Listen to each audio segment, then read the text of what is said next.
하나님께서 오늘 우리에게 주신 말씀 함께 나누겠습니다. 오늘 우리에게 주신 말씀은 사도행전 5장 1절부터 11절 말씀입니다. 사도행전 5장 1절부터 11절 말씀 제가 봉독하겠습니다.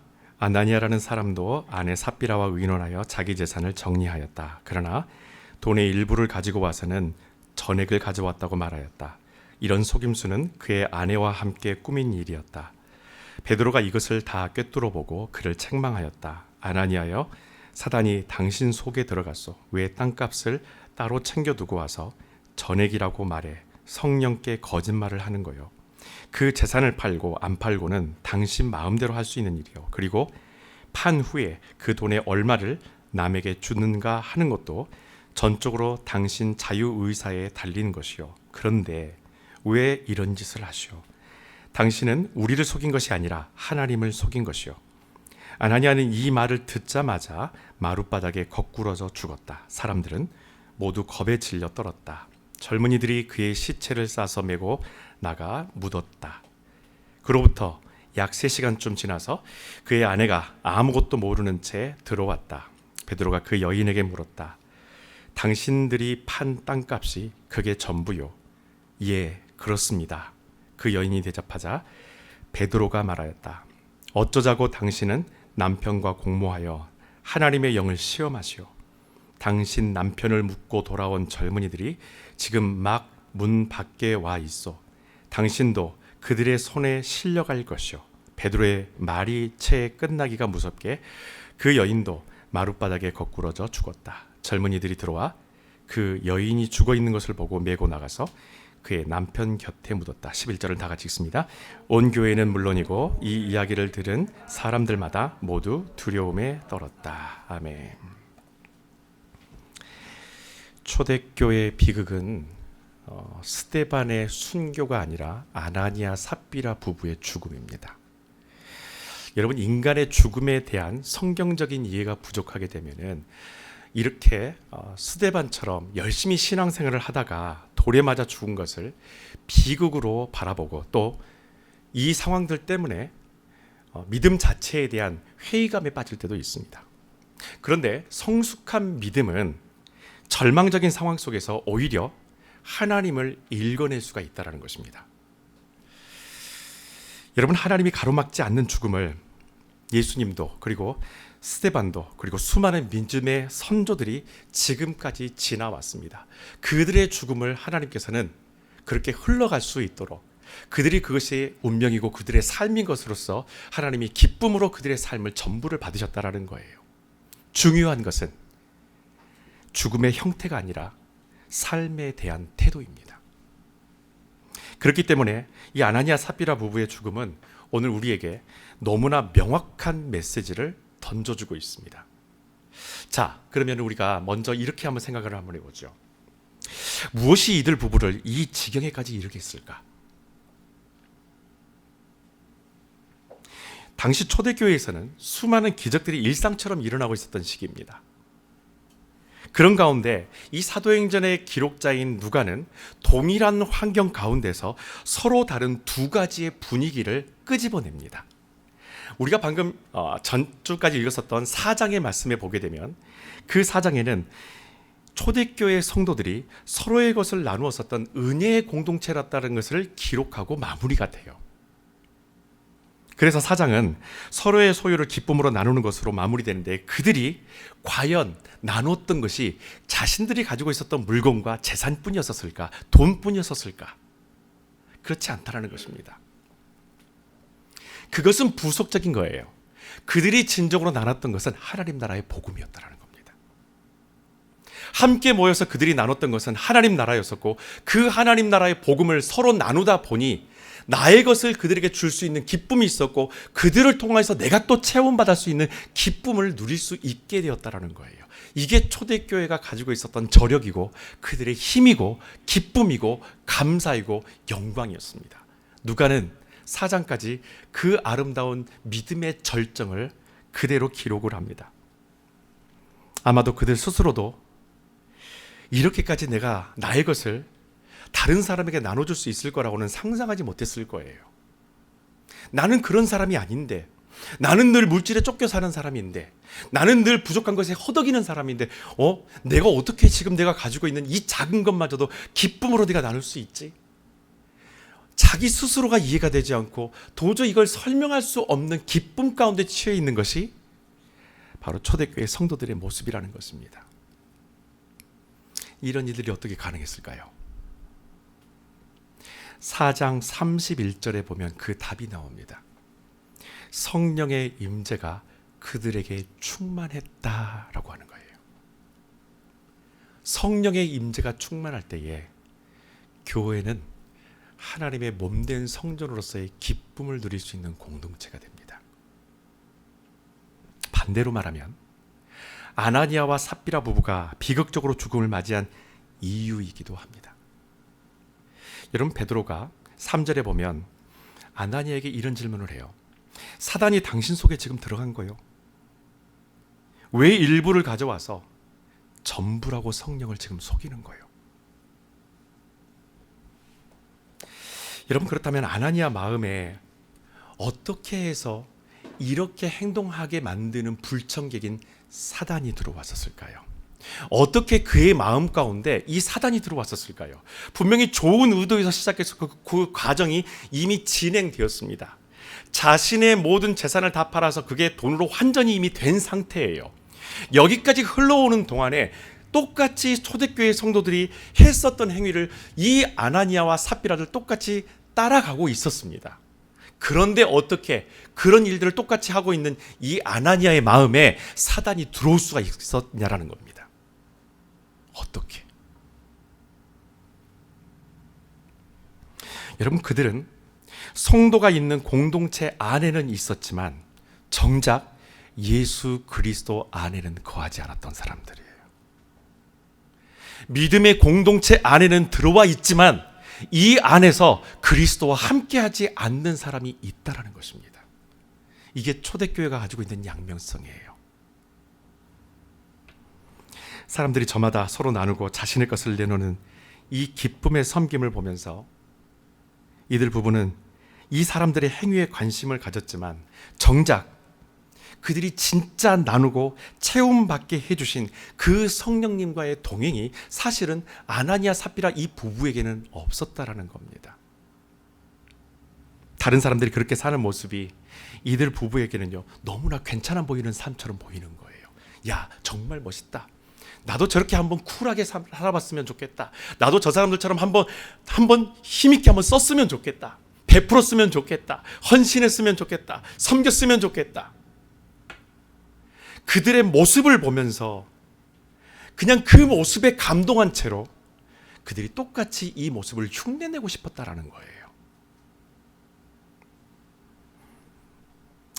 물론 좋은 일들을 보고 듣고 동참하는 것도 무척 의미 있는 일들입니다. 그러나 하나님의 일을 하는 데 있어서, 하나님의 사람으로서 인생을 살아가는 데 있어서 우선되어야 하는 것은 다른 사람이 그렇게 멋있게 살아가는 모습을 흉내내는 것이 아니라 내가 그리스도 안에 있고 그리스도가 내 안에 계셔서 서로가 하나 되는 것이 우선되어져야 합니다. 이것이 우선되어지지 않게 되면 너무나 많은 것을 잃게 돼요. 그때 성령은 우리가 각자 해야 할 일들이 무엇인지를 알게 하실 거예요. 이것을 우리는 사명과 헌신이라고 말합니다. 여러분, 그렇기 때문에 사명과 헌신은 각자 역할이 다 달라요. 모두가 똑같이 할 수 있는 것은 아닙니다.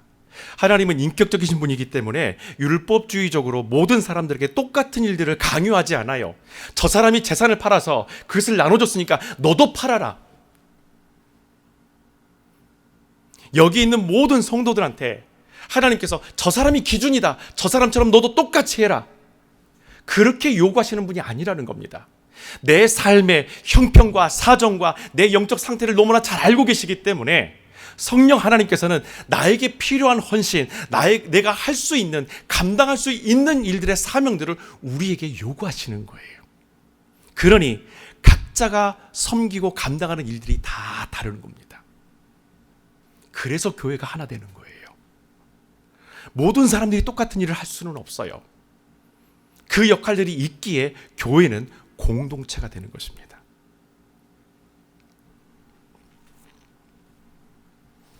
아나니아 삽비라 부부는 성령께서 주시는 마음이 아닌 자신들의 생각에서 나온 그 마음으로 남들처럼 하면 되겠지라는 그 생각이 결국에는 남들처럼 되지 못하는, 남들보다 못한 그런 비극을 맞이하게 돼요.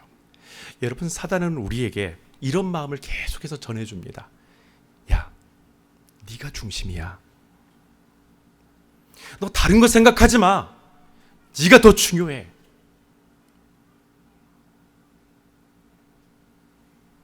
이것이 사단이 하는 일입니다. 그러나 결정적인 근본적인 문제는 내 안에 성령님과의 교제가 없다라는 거예요. 아무리 사단이 나에게 그렇게 속삭인다 할지라도 내가 성령의 충만함과 그리스도 안에서의 교제가 충만하면 이런 속삭임은 우리는 절대로 넘어가지 않습니다. 속지 않아요. 그런데 내가 그리스도로 충만하지 못하게 되면 작은 말에 시험 들게 되고 작은 말이 흔들리게 되고 그 작은 이야기에 하나님의 마음이 아닌 내 인간적인 마음이 자꾸 우러나오기 시작합니다. 그래서 불청객인 이 사단이 이들 부부에게 찾아온 것입니다. 여러분, 부흥을 가로막는 것은 내가 그리스도와 함께 동행하지 않을 때 찾아오는 거예요. 그럴 때 내 삶의 부흥은 완전히 닫혀버립니다. 여러분, 사단은요, 저와 여러분에게 절대로 오지 말아야 할 불청객이에요. 그리스도로 충만하지 못한 사람에게 찾아와서 그 사람의 마음을 흔들어댑니다. 여러분, 사단이 참 교활해요. 여러분, 사단은 인격적인 존재입니다. 그 사단과 우리와의 차이는 딱 하나밖에 없어요. 죽음이 있느냐 없느냐의 차이일 뿐이지 사단과 저와 여러분들, 아니 천사와 저와 여러분들의 차이는요 아무것도 없습니다. 사단은 타락한 천사가 악한 영이 되어서 우리 가운데 오는 것이 사단이에요. 어떻게 천사라는 존재가 악한 영이 될 수 있을까? 인격적인 존재이기 때문에 그렇습니다. 성경은 그것을 정확하게 진술하고 있어요. 여러분, 그런 타락한 천사가 악마가 되어서, 사단이 되어서 우리에게 왔었을 때 무슨 일을 하겠습니까? 우리의 인격을 흔들기 시작하는 거예요. 우리의 도덕적인 마음을 흔들기 시작하는 거예요. 내가 너를 잘한다고 말하는 거예요. 나도 너처럼 인격적인 존재이기 때문에 네가 무엇을 요구하는지, 네가 무엇을 욕심내는지, 너의 꿈이 무엇인지, 너의 목적이 무엇인지, 네가 품고자 하는 욕망이 무엇인지 나는 너무나 잘 안다라는 거예요. 그러니 다른 거 다 포기하지 말라라는 겁니다. 굳이 그렇게 다 포기해서 헌신할 필요 없다라는 거예요. 네가 중요해. 네가 중요해. 그러니 더 이상 무리하지 마. 이게 사단이 우리에게 속삭이는 달콤한 유혹이에요. 심지어 이들 부부가 재산을 정리하는 것도 이 사단은 막지 않습니다. 하나님 앞에 섬기고 동참하는 것에 대해서 사단이 가로막지 않아요. 정말 교활합니다. 그 과정 자체를 다 인정해줘요. 그래, 너도 재산 같이 팔아. 나누는 거? 그래, 준비해. 그래서 그 정리한 것으로 교회 공동체 내에서 지체들과 나누는 것을 가로막지는 않아요. 그저 이들 부부에게 딱 한 가지만 이야기합니다. 너희들도 동참해. 그런데 적당히 해. 그 정도면 충분해. 그 정도만 해도 사람들은 인정할 거야. 정말 많이 헌신했다고.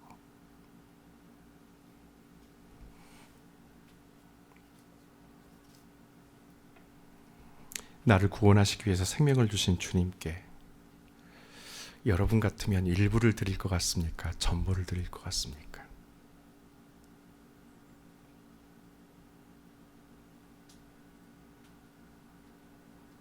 여러분, 하나님은 우리에게 돈을 달라고 요구하신 분이 아니에요. 재산 다 갖고 왔으니까 처음 그 마음대로 돈 다 내라, 그런 하나님이 아닙니다. 하나님이 요구하시는 것은 그 돈을 쥐고 있는 나를 받기를 원하시는 거예요. 하나님은 돈이 필요하신 분이 아닙니다. 나를 받기를 원하시는 거예요. 나를 소유하기를 원하시는 거예요. 내가 가지고 있는 아픔도, 내가 가지고 있는 기도 제목도 그분은 다 안고 싶어 하시는 거예요.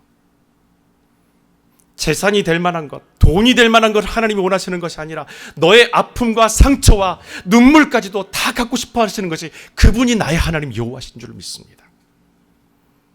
그래서 주님이 요구하시는 거예요. 너를 달라는 거예요.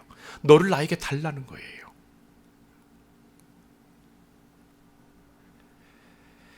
A.W. 토저가 이런 사단을 상대하는 좋은 방법에 대해서 이렇게 얘기를 합니다.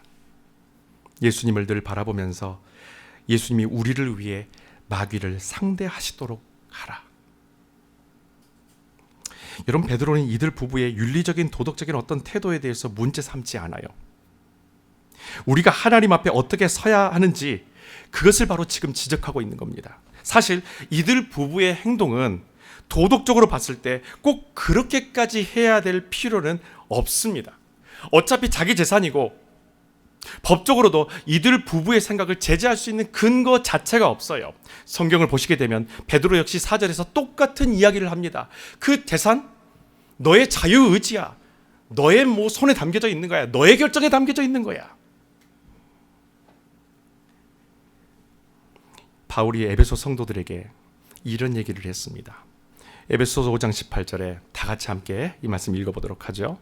술에 취해 살지 마십시오. 그 길에는 많은 악이 숨어 있습니다. 그보다 성령에 취하여 성령의 지배를 받으십시오. 아멘. 여러분, 범죄 심리학에서 범인을 특정하기 위해서 중요한 하나의 키워드가 있어요. 바로 그것이 연관성입니다. 이 범죄와 이 사람이 연관성을 갖고 있느냐, 이 범죄를 하게 되는 그 과정까지 이 사람이 연관성을 갖고 있느냐를 늘 추적하면서 결국엔 그것을 밝혀냄을 통해 범인을 특정하는 것이 바로 범죄 심리학이에요. 바울이 술을 지적한 것은 연관성을 말하는 겁니다. 술 자체가 문제가 아니라 우리가 성령이 아닌 다른 어떤 것에 취해 살게 되면 그 다음 행동은 자연스럽게 성령을 근심케 하는 일과 연관되기 때문에 그 연관성을 염려해서 바울은 에베소 성도들한테 그런 말을 전했던 거예요. 여러분, 지금 무엇에 취해 살고 계시나요? 여러분, 무엇에 지금 취해 살고 계시나요? 아마 무척 즐거우실 거예요.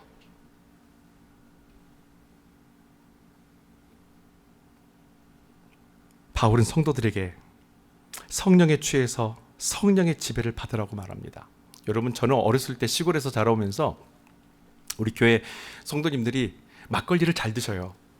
그리고 저희 어르신들 중에서도 이게 술을 잘 자시는 분들이 계세요. 술을 자시면요, 기분이 무척 좋아지십니다. 이분들이 기분 좋아지신 마음에, 야, 대호야, 잠깐 있어봐. 그래서 주머니에서 뒤적뒤적 하셔가지고 저한테요, 막 그냥 보지도 않고 그냥 돈을 주시는 거예요. 저는 그걸 덥석 받습니다.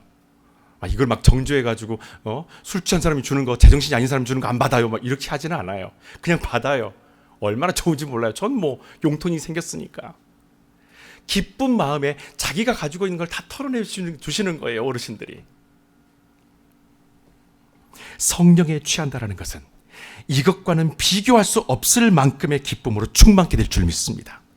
이 기쁨 때문에 초대교회 성도들은 자신의 것을 서로 나눌 수 있었던 거예요. 이 기쁨에 충만했기 때문에 내가 주는 것이 아깝지 않았던 거예요. 주면서도 기뻤던 겁니다. 성령의 충만함은 아까워하는 마음을 잠재워요. 왜? 사실은 주는 것보다 채움받는 게 더 많았기 때문에.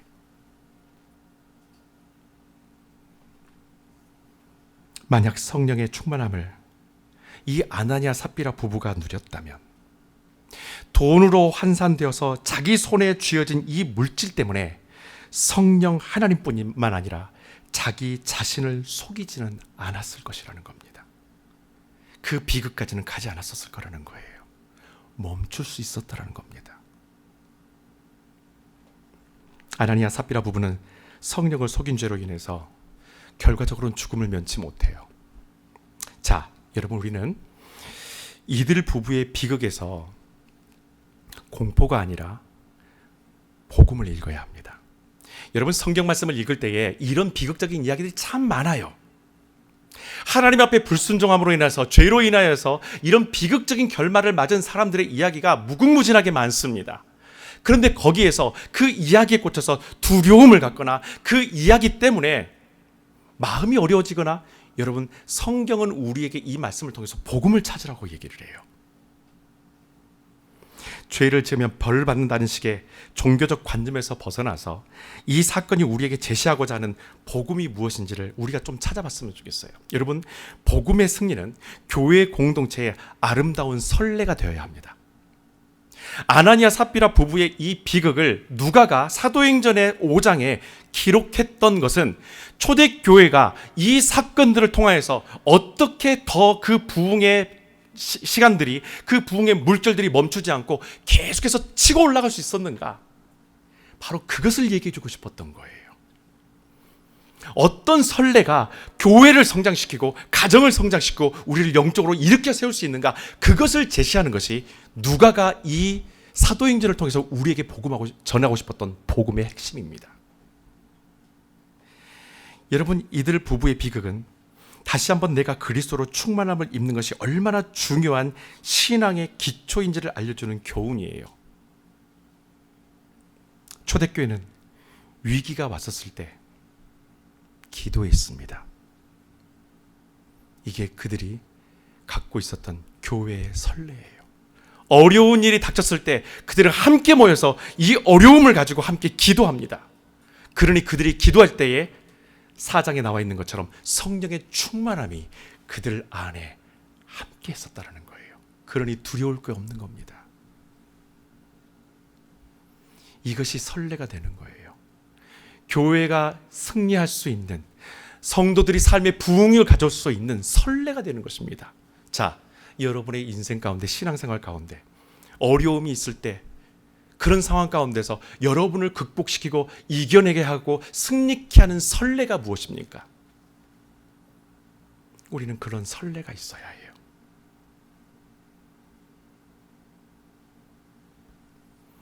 베드로는 남편이 이 일로 3시간 전에 죽었던 사실을 모른 채 생기발랄하게 들어오는 이 삽비라에게 8절에서 이렇게 질문합니다. 당신이 판 땅값이 이게 전부요? 다시 거듭 물어봐요. 여러분, 베드로가 이 삽비라에게 다시 물었던 것은 거짓말을 추궁하기 위해서가 아닙니다. 성경을 통해서 복음을 읽으라고 그랬어요. 베드로가 이 삽비라에게 이게 진짜 전부요라고 물어봤던 것은 회개의 기회를 그에게 줬던 거예요. 그것을 인정하고 아닙니다, 사실은 그렇지 않습니다라고 그의 양심 가운데서 다시 자신의 잘못을 회개하고 인정할 수 있는 그 회개의 기회를 다시 한번 이 삽비라에게 줬다라는 것입니다. 똑같이 계획해서 똑같이 성령을 속였던 이 두 사람이지만 한 사람에게라도 다시 회개할 수 있는 길을 열어줬던 것이 바로 그것이 성령의 역사예요. 복음은 우리가 죄에서 돌이킬 수 있도록 우리의 양심을 향해 항상 되물어 주십니다. 피아노 학원 땡땡이 쳐서 부모님께 다녀왔습니다라고 거짓말을 한 저에게 부모님이 물어봐요. 너 정말 갔다 왔어? 당당히 거짓말을 또 했어요. 다녀왔다고. 사실은 그때 물어주신 거는 뭡니까? 저의 잘못을 지적하려고 하는 것이 아니라 인정하라는 거예요. 이게 습관이 되지 않도록, 거짓말이 습관이 되어서 선례가 되지 않도록 저에게 다시 한번 물어봐 주신 거예요. 처음부터 너 안 갔지라고 얘기할 수 있었을 텐데 부모님이 저한테 물으신 거는 너 학원 갔다 온 거야? 라고 물으시는 거예요. 알고 계시는데, 연락을 받았으니까.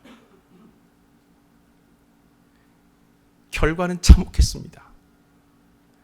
엄청나게 야단맞고 그 밤에 피아노 학원에 다시 갔어요. 왜냐하면 우리 학원 선생님이 우리 교회 선생님이었기 때문에. 그 밤에 다 하고 집에 돌아왔어요. 삽비라는 회개의 기회를 스스로 놔버린 겁니다. 여러분, 복음은 그리스도로 충만하지 못해서 지은 죄라 할지라도 돌이킬 수 있도록 말씀으로 우리를 계속해서 깨워주시고 도전해 주시는 거예요. 그게 올바른 삶이니? 그게 바른 삶이니? 그게 성도의 삶이니? 그게 내 자녀의 삶이니? 자꾸 물어봐 주시는 거예요. 잘못을 알고 계시는데, 나의 연약함을 알고 계시는데, 나의 죄를 알고 계시는데 하나님께서는 그 죄 자체를 물으시는 것이 아니라 그게 과연 옳은 거니라고 물으시는 거예요. 말씀을 통해서 우리에게 주시는 도전이 뭡니까? 말씀을 읽을 때마다 우리는 그런 생각에, 그런 음성을 들어요. 대호야, 조목사야, 너 그 삶이 옳은 거니? 그 태도가 옳은 거니? 그렇게 말했던 것이 과연 옳은 거니? 성경적인 거니? 사랑이 담긴 거니? 여러분, 놀랍게도 성경의 말씀을 듣는 사람들마다 오늘 이 상황에 대한 반응이 각각 달라요. 첫 번째로요, 두려워하는 사람들이 있습니다.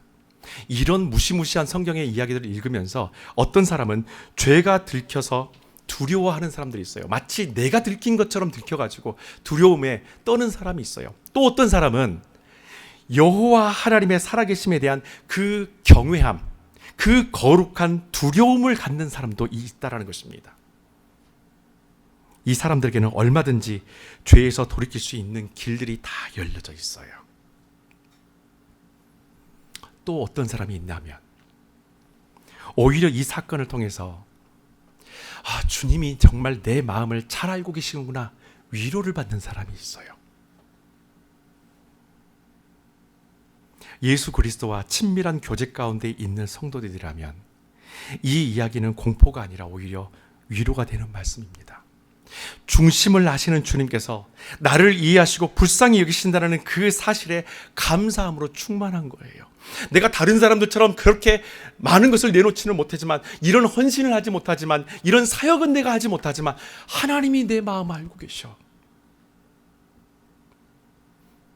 그렇게 나아가고 싶지만 할 수 없는 정말 피치 못한 상황들을 하나님이 알고 계셔. 그분이 나를 이해해주고 계셔. 그 마음으로 오히려 위로를 받는다는 것입니다. 마찬가지로 요한계시록에 등장하는 최후의 심판은 구원의 확신을 가진 성도들에게는요, 엄청난 기쁨의 소식이에요.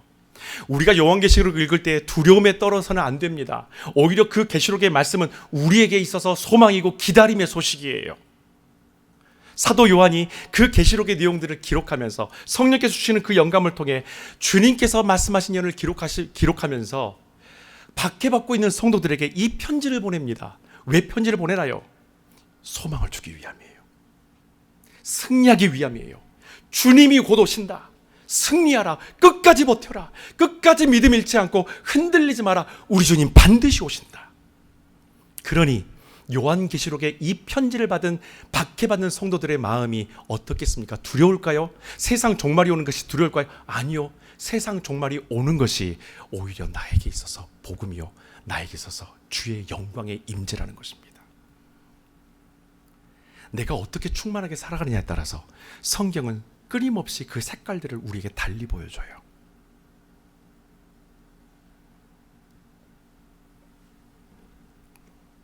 성경은 우리에게 하나님의 살아계심을 계속 증거합니다.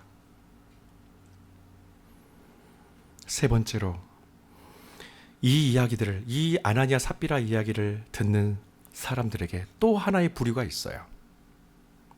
구경꾼처럼 아무 느낌이 없는 사람도 있습니다. 이런 이야기를 듣는데도 가장 안타까운 사람이면서도 우리가 놓지 말아야 할, 그리고 그들을 살펴서 복음을 전해줘야 될 사람들입니다. 우리는 이런 사람들에게 주 안에서 서로를 채움받는 기쁨을 함께 나눠줘야 된다는 거예요. 예배를 드려도 아무 감동이 없는 사람에게, 교회를 오랫동안 다녔는데도 예배에 대한 감동이 없는 사람에게, 말씀을 주시는데도 불구하고 그 말씀에 대한 눈물과 감사와 영광의 예배가 없는 뜨뜻미지근한 사람에게 우리는 그리스도의 사랑을 영적 공동체로서 나눠줘야 된다는 것입니다. 초대교회처럼. 성경은 우리에게 죄의 삭은 사망이라고 분명히 말을 하고 있어요. 오늘 아나니아 삽비라 사건에 대하여 우리에게 제시하는 것은 그겁니다. 명확합니다. 죄의 삭은 사망이에요. 이 말씀은 우리가 죄에서 그리스도께로 눈을 돌리도록 깨우시는 복음인 줄 믿습니다. 여러분, 그리스도로 충만함을 놓칠 때에 사단은 저와 여러분에게 언제든지 불청객처럼 청하지 않았는데 스스로 문을 열고 들어와서 느닷없이 우리의 삶의 곳곳에 개입하기 시작합니다. 그리고는 작은 것부터 서서히 우리가 복음으로부터 멀어져 가게 만듭니다. 교회를 등지게 하진 않아요. 거기 있어라. 똑같이 헌신해라. 똑같이 사역해라. 똑같이 목회해라. 그러면서 하나씩 저의 마음을 빼앗아가기 시작합니다. 적당히 해. 그 정도면 충분해. 네가 더 중요한 거야. 아나니아 부부의 죽음으로 우리가 오늘 읽었었던 본문 11절의 마지막에 보게 되면 교회가요, 이 일을 통해서 각성하고 경각심을 갖게 돼요. 즉 성도 개개인이 이 사건들을 통해서 더욱 깨어 있어야 한다라는 분명한 명분을 얻게 되었다라는 것입니다. 그래서 교회의 역사는요, 아나니아 삽비라 사건을 통해서 갑자기 중단되는 것이 아니라 더 힘있게 밀어붙이기 시작하는 거예요. 이게 비극이었다면 아마 그 초대교회 성도들은 뿔뿔이 흩어졌을 거예요. 야, 이렇게 무서운 교회 어떻게 다녀? 여기 있다가는 나도 언제 저렇게 실려갈지 모르겠다.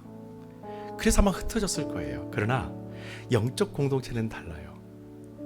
그리스도 안에, 성령 안에 함께 있는 사람들은 이 사건들을 보면서 내가 하나님 앞에 어떻게 서야 되는지를 다시 한번 바라봅니다. 그리고 무엇보다도 중심을 아시는 그 하나님으로 인해서 더 큰 위로와 위안을 얻게 되었다는 거예요. 삶의 어려움을 겪을 때에 제일 먼저 눈을 돌려서 주님과 나의 관계를 먼저 살펴보십시오. 성령님은 우리를 도우시기 위해서 저와 여러분에게 오신 분입니다. 성령께서 우리의 연약함을 도우실 것입니다. 늘 성령 하나님을 초청하며 살아갈 때에 불청객은 우리 주님이 십자가의 보혈로 막아주실 것입니다. 왜냐하면 우리 주님이 그에게서 이미 승리하셨기 때문입니다.